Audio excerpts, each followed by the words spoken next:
Hello guys, thanks for joining. Today we'll be introducing the Yealink Microsoft Teams room on Android. Before we get started, I would like to share some of the keywords of the solutions. Android-based, native Teams, and all-in-one device. It is very easy to deploy, very easy to use, and it supports the AI features like auto-framing and speaker tracking. Now let's get started. Before we go to the details, I would like to point out the main differences between A20 and A30.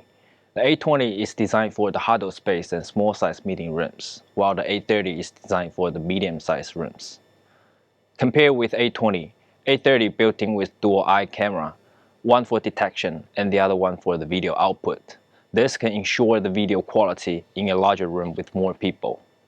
Here you can see all the items in the box. We already provide everything you need to set up the meeting room, even a wall mount just in case you want to mount the touch panel on wall, so you don't need to purchase any additional items to set up the room. How easy to deploy the device is always one of the key factors when people are evaluating a meeting room solutions.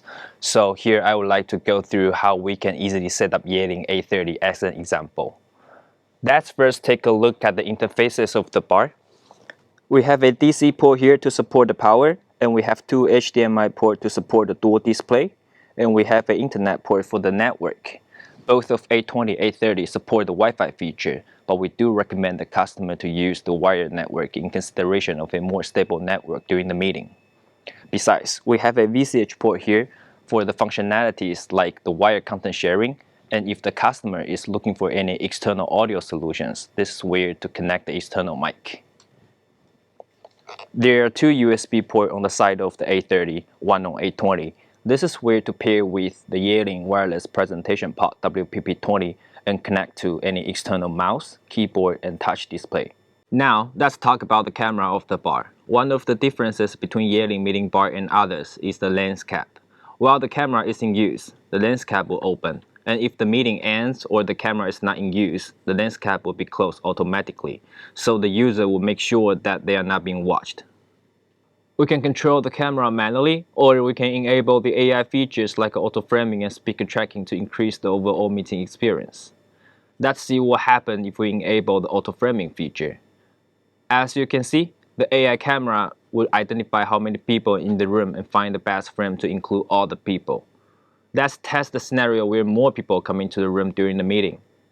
Hi, Sherry. Could you please come in?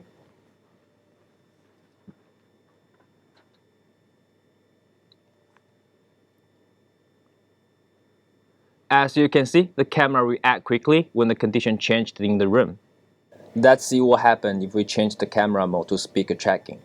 The camera supports the voice print recognition. Let's say if I keep speaking during the meeting, the camera will know I'm the speaker and zoom into me. If other people start speaking, the camera will quick react and zoom into them as well. Hey Aaron, say something. Okay, my turn to speak now. Well, you may notice that the camera could easily recognize my voice and focus on me. It definitely would be helpful in different scenarios. This is just a simple test about our smart camera of MeetingBar. Put it in a real situation, for instance, only few people participating in the meeting. Auto-framing could totally satisfy the needs.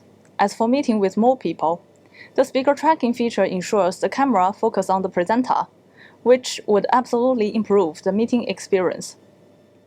In this part, I would like to introduce the Yealink unique wireless content sharing solution by using the wireless presentation pod WPP20. By using WPP20, you can simply plug in the WPP20 into the PC and press the button to share the content wirelessly. This can be used during the meeting or locally. This will help people to present their content from anywhere in the meeting room. If there are many people in the room, people who sit at the far end of the room may not be seen clearly. In this situation, using the multi-focus framing feature, the camera will provide an individual frame to each person, and you help the other side clearly seeing everyone's face in the room.